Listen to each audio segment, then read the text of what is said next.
Santa Fe Territory, March 1878. The wind cut like iron filings across the plain, sharp enough to shave the skin off thought.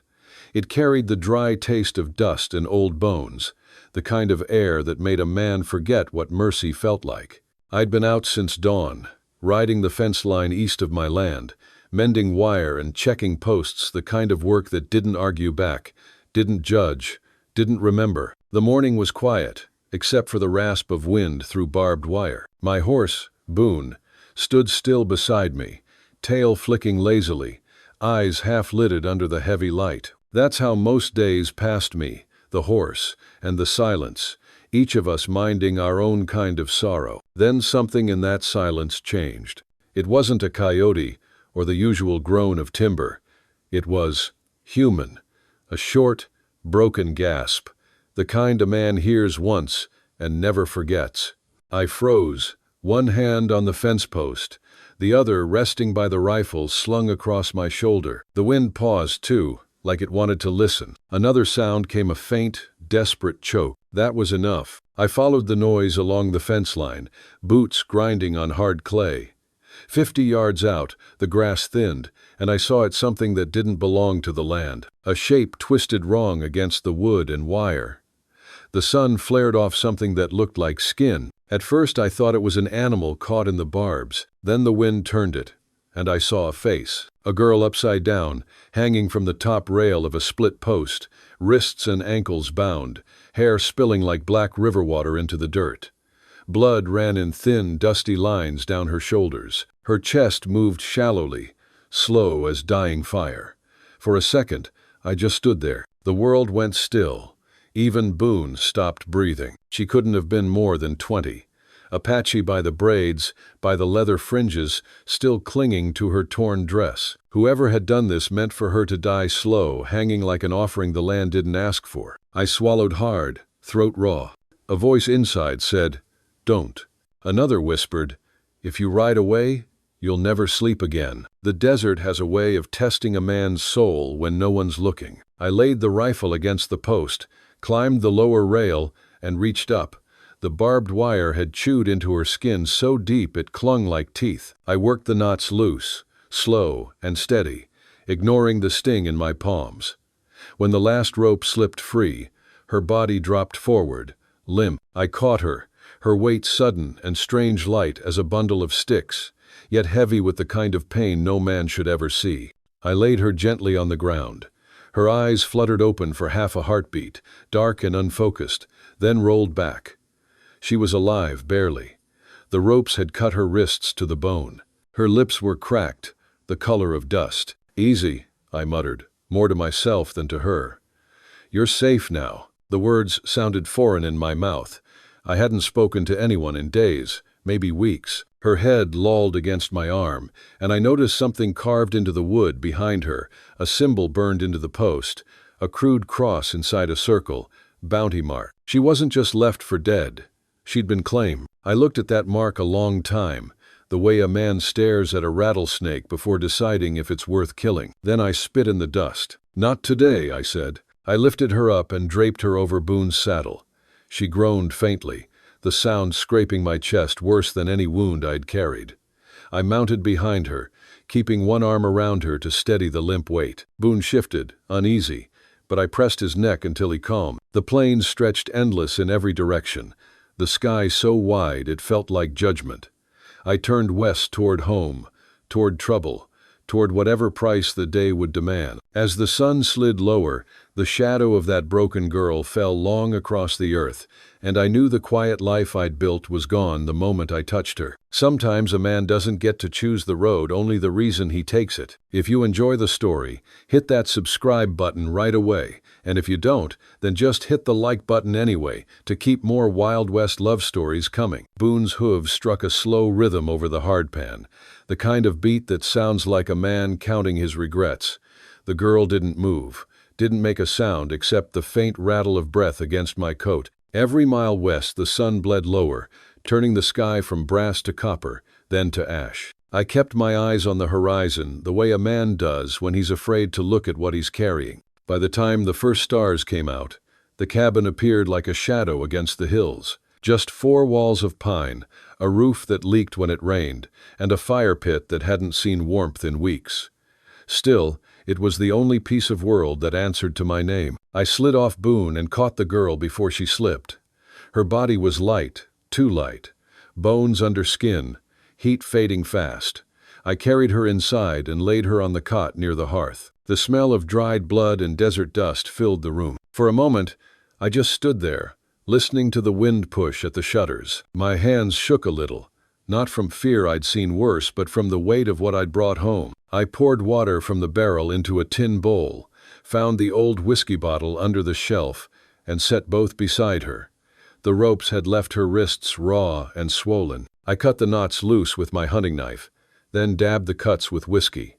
She flinched but didn't wake. "Sorry," I murmured.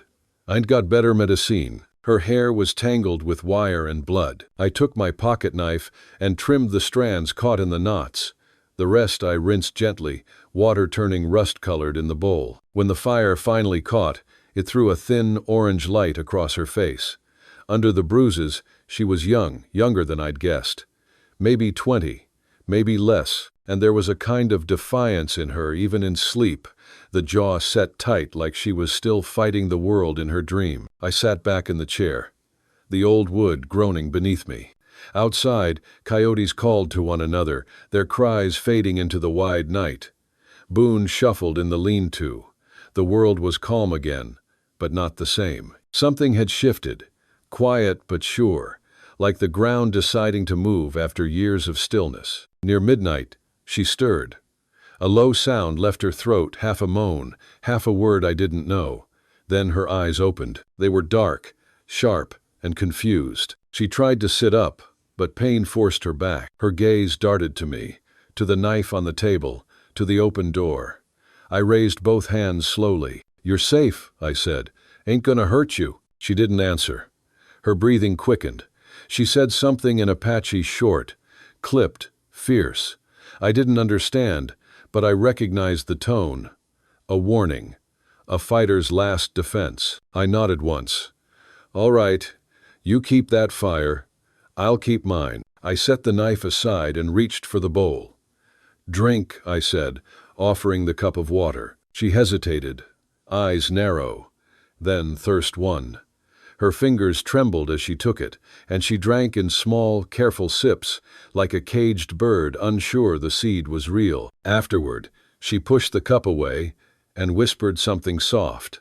The words were rough, broken English. "No, help, no need." I leaned back, arms crossed.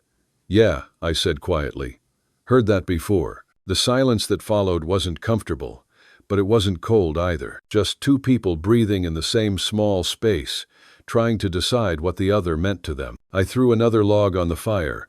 Sparks jumped, lighting the lines of her face, the cut on her cheek, the bruised temple, the stubborn lift of her chin. She looked at me then, steady, like a question that didn't need words. "Why?" she asked finally. Just that one word. It landed heavier than any bullet. I rubbed my jaw. "'Cause someone should have done it a long time ago," I said. She didn't seem to believe it, but she didn't argue. Her eyes drifted to the flames, lids heavy. Within minutes, she was asleep again, breathing shallow but steady. I stayed awake a long time, watching the fire burn down to coals. It had been years since another heartbeat shared this room. The quiet felt different now, not empty, just uncertain.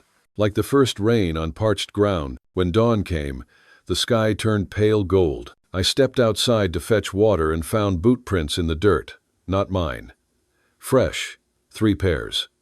Men had come close during the night, maybe watching. The same kind who'd left her to die, I'd wager. I went back inside and checked the rifle. Loaded, then I looked at her. She was still sleeping, one arm across her chest, hair fanned across the pillow. The sight stirred something I hadn't felt in years, a kind of ache that wasn't pain. Not exactly. More like a memory of being human. By noon, she was awake again, sitting up, her posture rigid. When I handed her a piece of bread, she stared at it for a long time before taking a bite. She chewed slow, suspicious, but hunger didn't lie. "Name?" I asked. She hesitated. Nayeli. The syllables were soft but sure. Elias, I said, pointing to myself. Elias Kane. She repeated it, careful, as if trying on a foreign word. Then she nodded once, not thanks, not trust, just acknowledgement. It was enough. For the next hours, we moved around each other like shadows. I fixed a broken hinge, fetched firewood. She sat by the hearth, watching every motion like she expected a trap. I couldn't blame her. The world hadn't given her reason to believe in men. By evening, the fever hit. Her skin burned, sweat slicking her neck. I soaked a rag in water and pressed it to her brow. She tried to push me away at first, whispering something sharp in her tongue. But I didn't move. Just kept the cloth there, silent, steady. After a while, her hand stopped resisting. Her breathing eased. When she opened her eyes again, they didn't hold the same fear, just exhaustion, and something like surrender. Outside, a storm rolled over the plain, thunder rumbling like the growl of old gods. The wind slipped through the cracks, tugging at the lantern flame. I sat by her side until she slept, the sound of rain hitting the roof like soft applause from somewhere far away. I didn't know what tomorrow would bring trouble, surely.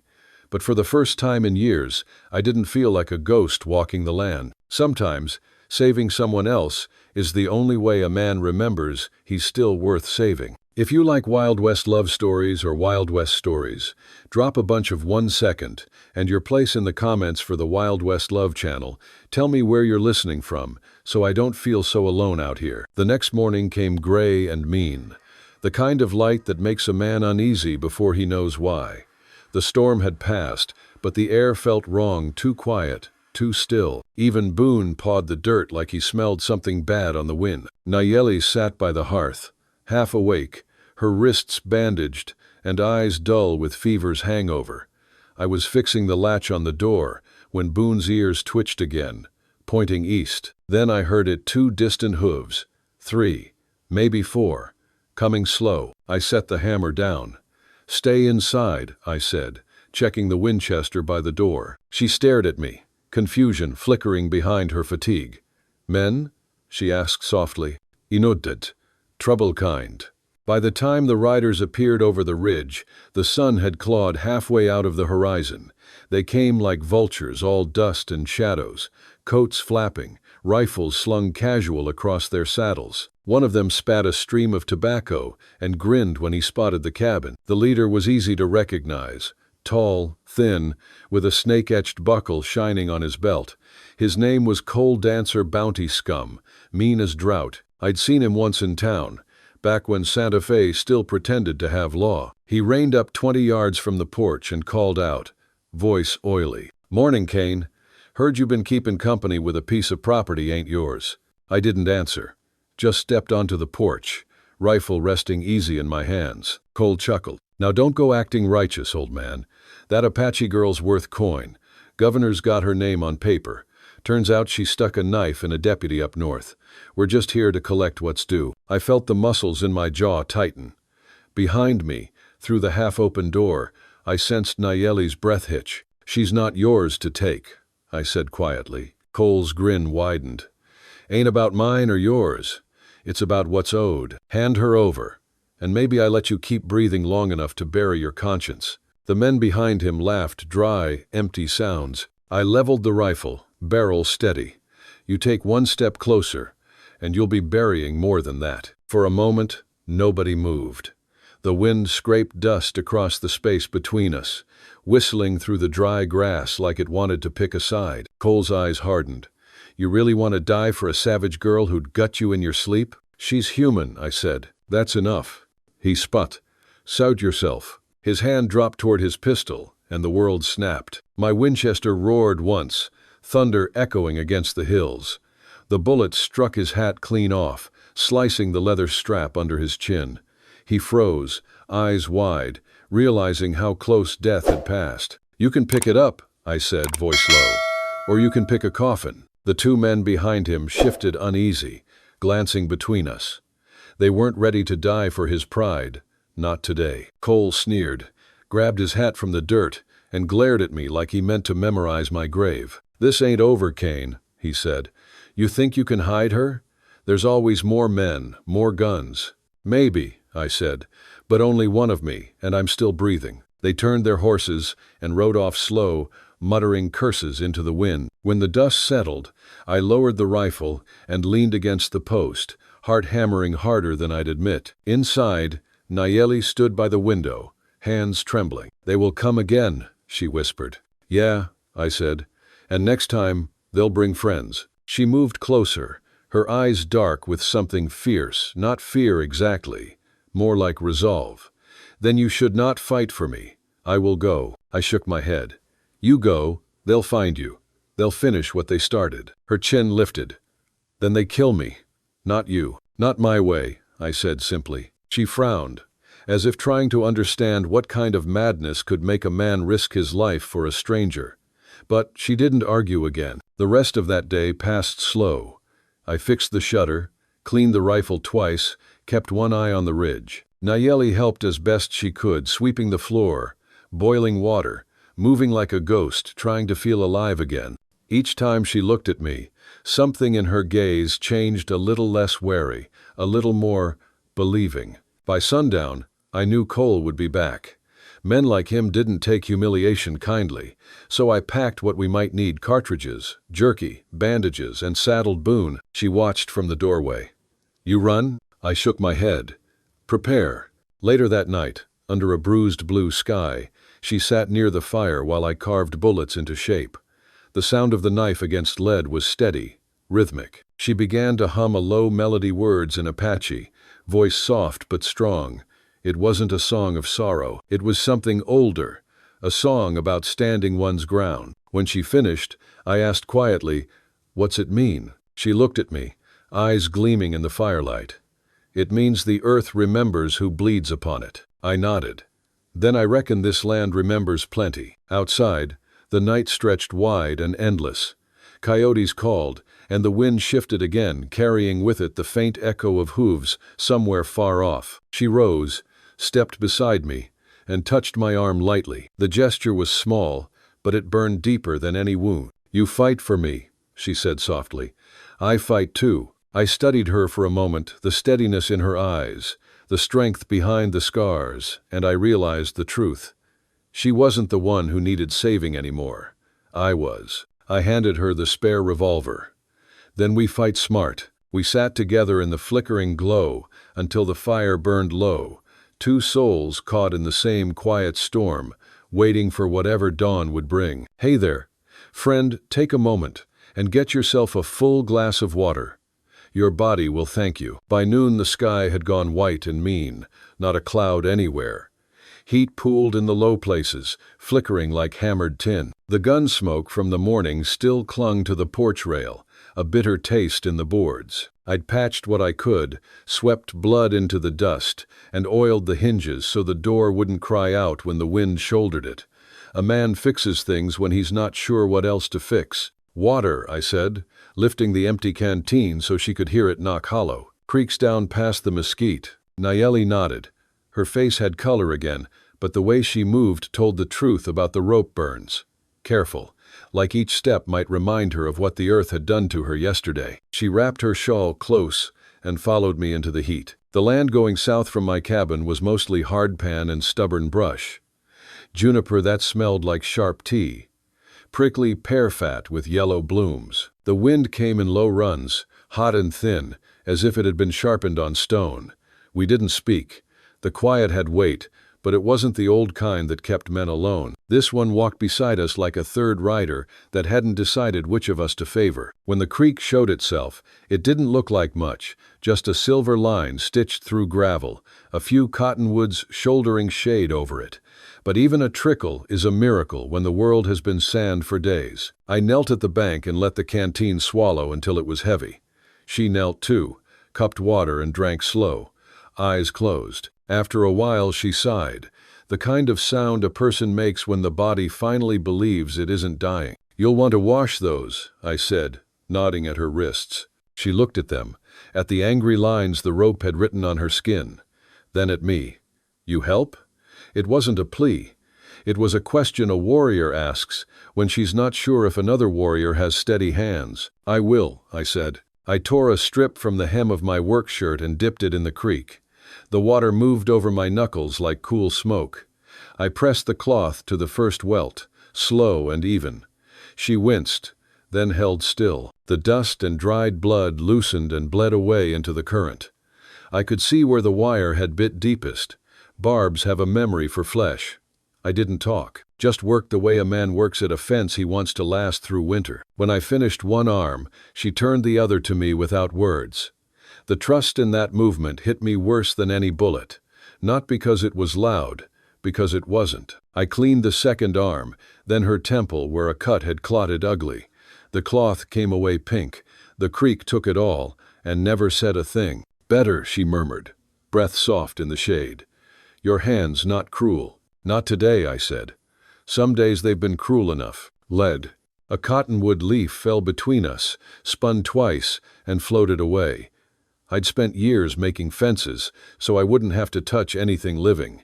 Now here I was, touching what the world had tried to throw out. A man doesn't get to pick his day of confession. "Your turn," she said, and pointed at my forearm, where the morning had opened an old scar.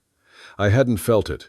The heat steals feeling, then the truth arrives late. "No need," I started. She had the cloth in her hand before I was finished being stubborn. She dabbed the cut, then bound it with the strip I'd used on her. The knot she made was neat and square. I knew soldier work when I saw it. "You've done this before," I said. "Many," she answered, eyes on the knot. "Sickness, hunt, war. We do not wait for a white doctor to ride." I nodded. "I don't wait for much of anything. Sometimes that's a problem." Her mouth made the ghost of a smile. "Sometimes that saves someone." We sat with the creek talk for a while, small water over small stones. The light settled kinder under the cottonwoods. A lizard ruined the edge of the quiet and then was gone. When we rose to leave, I heard a dry hiss that made the bones along my spine remember things they'd learned in Texas. "Stand still," I said, not moving my head. She froze like she'd turned to mesquite. The sound came from a flat, warm rock to our right. I turned my eyes and saw the rattler coiled tight, head up, mouth open enough to show a white hinge. Big, old, too proud to move for us. I put my hand out, palm down, toward Nayeli's hip. "My revolver," I said under my breath. "Slow." She slid it to me without looking away from the snake. The rattle buzzed once more, quick and mean, the way Cole Dancer's laughter had buzzed on the porch. I thumbed the hammer halfway and drew a line in the sand with my boot, judging distance. A gun in the wrong place will ricochet into the wrong story. I waited until the head lifted that half-inch more, then fired into the dirt left of it. The blast didn't kill. It offended. The snake slid off the rock and into the brush, insulted enough to live. "You spare it," she said. "A snake's a snake. It warned us. Men like Dancer don't." She looked at me a long beat and nodded as if she'd found the answer to a question she hadn't asked aloud. On the walk back, we climbed the low ridge where the mesquite thins and the earth shows its secrets. I crouched and touched the trough the wind had been carving for a month. Then I saw what I hoped I wouldn't. Fresh sign, a shoe print sharp at the heel. Not mine, not hers. 2 sets, leading in, bleeding out. They'd been near the creek before we got there. Watching or thirsty? Maybe both. "Men," I said, pointing. She squatted beside me, put fingers to the dirt, and read the story like it was her mother tongue. 3. 1 heavy, 1 careful, 1 drunk. She sniffed the ground, then pointed southeast. "Whiskey. They circle last night. They smell fear. Then we show them something else." At the cabin, I pulled the old canvas from under the cot. Tarp had been mended twice and quit once. It was enough. I took a length of twine and 2 spare boards and set about rigging a curtain between bed and stove. My hands worked the knots. Her eyes watched what I was making. Not a wall, a choice. She touched the canvas with her fingers, almost reverent. "You build a room." "Just a line," I said. "Give you say so about your own breath." The shape of relief that crossed her face wasn't loud or pretty. It was the kind of ease a person wears when she's been hunted by hands more than by bullets. She stepped behind the curtain and stood there a moment, then stepped out again. The room felt bigger. So did my chest. "Thank you," she said, voice steady but low. "Men take, you leave." "I've taken enough in my life," I said. "I'd like to be done with it." We boiled beans and salt pork in the black pot that had outlived 3 owners and 2 wars. The smell filled the cabin with a promise older than law. Food is the first treaty a house ever makes. She stirred when I told her, kept the bottom from scorching, and put a pinch of something green from her pouch into the pot. "What's that?" "Wild sage," she answered. "Good for wind in the gut. Good for fear." She smiled slightly. "Good for white man who cooks like a soldier." "Fair," I said, and let her season the rest. We ate from the same tin plate, knees almost touching because the table was small and the world finally allowed it. Each bite put weight back where the day had been stealing it. When she finished, she wiped the spoon clean and set it down with a care that said she planned to be back in this room again. I didn't say it out loud, but I heard the same thing inside my head. After we ate, I went outside to split wood. The swing of the axe carried a music my hands remembered. Each strike drove the breath hard from my lungs and set it back in place better than before. From the doorway she watched, arms folded, studying the rhythm like it might be a kind of prayer. When I was done, she moved past me, picked up kindling, and stacked it in tight cross-hatched squares by the hearth. She didn't ask where. She knew where the fire would live best. "Teach me your gun," she said after a while, eyes on the Winchester I'd leaned near the door. "You fired one before." "Bad," she answered. "Heart too fast, hands not patient." We stepped out to the cut of ground northwest of the barn where I shoot tin when the world won't quiet itself. I set 3 bottles on a fence rail. She took the rifle, butt seated low in her shoulder, left hand open like she meant to catch the weight instead of strangle it. "Breathe," I said. "Let the sight settle. Don't chase it. Don't fight it. Pull like you're asking for a door to open slow." She exhaled. The world seemed to hold the last inch of that breath with her. The rifle cracked. The bottle on the left popped and glittered into the weeds. Her face didn't change.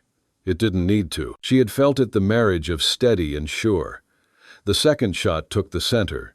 The third missed, and she cursed in Apache under her breath, a word that didn't need translation. 2 out of 3's good when the day's this hot," I said. 3 of 3 is better," she said, and smiled with half her mouth. "That small, that bright." We walked the fence a while, not the whole line, just the hard places where the posts leaned like old men. I set a brace at the corner where the wind had been pushing for a season. She held the post until the soil admitted it had lost. We worked like we'd done it before, maybe not together, but with someone in another life who taught us what work means when it's meant to last. Her fingers bled a little where the wire bit through her bandage. Mine bled where the day bit through me. Neither of us said stop. From the rise we could see the road that didn't want to call itself a road. 2 blackbirds fought over a string of mule hair snagged in a thorn. Far east, a dust tail lifted and settled again, somebody out there. Too far to be sure if they'd choose our door. I felt the old familiar tightness behind my ribs. That's what uncertainty does. Lays a hand on a man's heart and waits to see if it can squeeze. Back in the cabin, I took a spare horseshoe nail and drove it high beside the door. From a pouch I kept in the bottom of my trunk, I pulled a strip of blue cloth, faded from a cavalry coat that hadn't fit me in 20 years.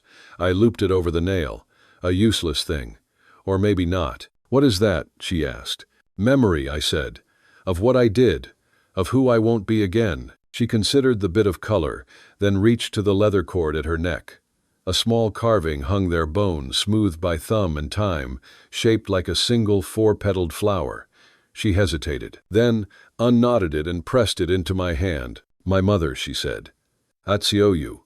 Flower that lives even when snow comes too soon." She looked at my forearm where she'd bound the cut. "You keep, so you remember to be soft when the world asks you to be hard." I didn't take gifts lightly, not this. I tied it to the blue cloth so they'd share the same shadow. "Then we'll both remember," I said. The day folded its heat back toward the horizon.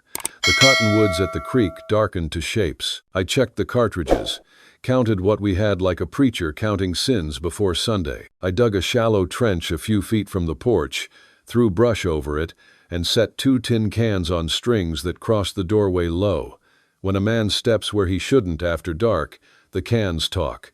Coyotes, too. I prefer can. She watched each small precaution with her head slightly tilted. You are careful. I am old enough to know careless men tend to be dead ones. We sat on the steps when the light finally admitted it was leaving. The first stars shook awake. A cricket tried a hymn and gave up. Somewhere down near the creek, nightbirds spoke the names only nightbirds know. She hummed again, that tune with no edges, the one that sounded like the earth telling the sky a story it heard long before either of us were born. What's it about? I asked. Women who walk, she said. Women who keep going when the ground wants to drink them. It says their footprints turn into small rivers when the moon is right. Fair thing to sing, I said, staring at the road that wasn't a road. You'll have rivers enough when this is done. She turned the lamplight from inside, putting a soft coin in each of her eyes. And you, she asked, when this is done, what then? The question didn't invite lying. Maybe I stop building fences to keep out what I can't face, I said. Maybe I build a gate. She sat with that a moment. Then she reached out and laid her hand over mine, a quiet claiming without hurry, without heat, just a fact laid down between 2 truths. It sat there, light and sure. I didn't move.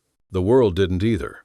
Sometimes the best thing a man can do is not break a good silence. When she finally pulled away, she stood and went behind the canvas curtain. I heard cloth whisper. The small sounds of a person making a small room belonged to her. I put another log on the fire and listened to the tin cans sing once in a low breeze, and then again as if a mouse had found religion. I waited to hear horse and boot. I didn't. She stepped out from behind the curtain with her hair braided tight and a look on her face I hadn't seen yet, not fear, not pain. Place. She had found a piece of it here, in a room we'd made between us. She looked at me the way a person looks at a horizon they mean to ride toward. Night will be long, she said. Then, we make it ours, I answered. She nodded and took the spare blanket to the chair by the hearth. I lay my bedroll near the door, the way men do when they mean to stand up fast. The wind pressed against the boards and then pulled back, testing. I felt the shape of the day settle into me: water, sign, curtain, bread, blood, trust. And I knew this was the hinge everything would turn on when the morning finally brought dancer's dust back over the ridge. I closed my eyes with the Winchester across my knees, and her flower carving and my faded cloth sharing one nail above the door, and I thought, without words, that maybe the West doesn't change men so much as wait them out until they change themselves. The coals sighed. The cans said nothing, and for the first time since I found her hanging wrong on my fence, the night held us instead of hunting us. Night came down heavy, thick as oil. The horizon burned a last line of red before the dark swallowed it whole. Inside the cabin, the fire whispered low, throwing restless shapes across the walls, 2 shadows breathing the same quiet air. We'd spent the day waiting. Every creak of wind had sounded like hooves. Every silence felt borrowed. Boone was saddled, water skins filled, rifles cleaned. But no riders came. Sometimes the waiting kills a man more than the fight. Nayeli sat near the fire, fingers working at the edge of her bandage. She looked better color back in her face, the fever gone, but her eyes still carried the echo of the rope that had once held her upside down. You should sleep, I said. She shook her head. Sleep is when ghosts come. I didn't ask which ones. I had enough of my own. I poured us both coffee instead, the bitter kind that tastes like tin and stubborn hope. She took the cup, studying the steam like it held secrets. You are not afraid? She asked. I smiled faintly. A man who's lived this long learns fear's just another kind of weather. You ride through it, or it rides you. She tilted her head, considering that, then nodded slowly. My people say fear is a spirit. It walks beside you till you name it. Then it leaves. I like that, I said. Wish I'd met your people sooner. Her gaze softened. They are gone, taken, scattered. You meet only me. Len. The fire popped, a small ember jumping onto the floorboard. I crushed it with my boot. Then I'll make the most of it, I murmured. For a while, Neither of us spoke. The sound of the wind pushing against the cabin filled the gaps between our breaths. Outside, the moon slid out from a torn cloud, washing the world in silver. When I looked at her again, she was humming that same tune from the night before, low, ancient, carrying something older than pain. I didn't know the words, but the melody hit me deep, the way a prayer sometimes does when a man's too proud to kneel. "What does it say?" I asked. "It says, 'The fire forgets no hand that feeds it.'" I nodded, though I didn't fully understand. "You think I fed yours?" She met my eyes, steady. "You lit it." Her words hung there, quiet but heavy. There was no flattery in them, only truth, and truth always weighs more than praise. The wind rose again, rattling the shutters like bones. I stoked the fire higher, heat washing over us. She shifted closer, drawing the blanket around her shoulders. I handed her another log, and our fingers brushed, just a heartbeat of contact, but it sent something through me I hadn't felt in years. Not desire exactly, but recognition, the feeling of being seen. "You could have left me," she said softly. "I almost did," I admitted, but some part of me couldn't right away. "Why?" I thought a long time before answering. "Because I'm tired of watching the world die slow." Her eyes glistened in the firelight. "You lost someone?" "My wife, long time ago, died in a raid near Rio Chama." She nodded slowly.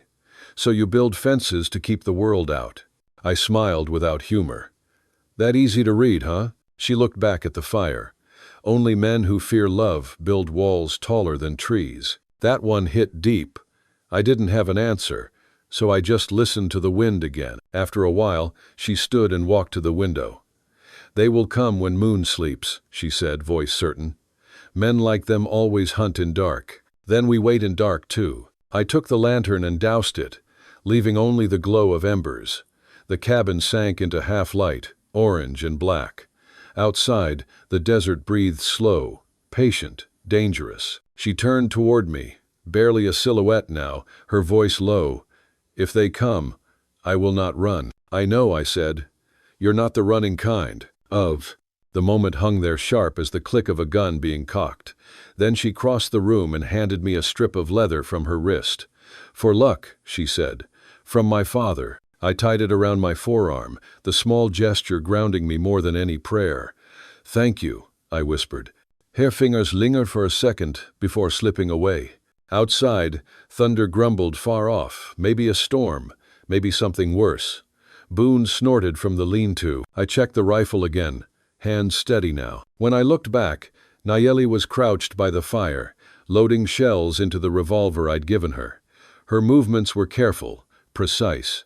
The fear was gone from her face. Only resolve remained. "Looks like you've done this before," I said. She glanced up, the faintest hint of a smile ghosting her lips. "Once, long time ago, I missed." "Well," I said, setting another round into the chamber, "then tonight's a good night to practice."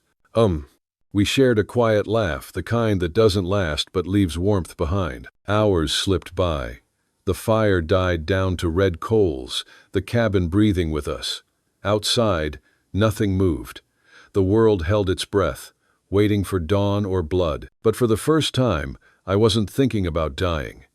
I was thinking about what came after, about the idea that maybe, just maybe, not all fences are meant to keep things out. Some are meant to hold something worth keeping in. She must have felt it too, because when I finally laid the rifle down and leaned back, she said softly, "You will not always be alone, Elias Kane." And in that moment, under the weight of the night and the scent of burnt pine, I almost believed her. If you're watching on TV, don't hesitate, grab your phone and hit subscribe to my channel so you'll never miss out on our amazing characters. The wind changed before dawn. It always does. The air went thin and sharp, carrying the smell of men and horses before the first light broke.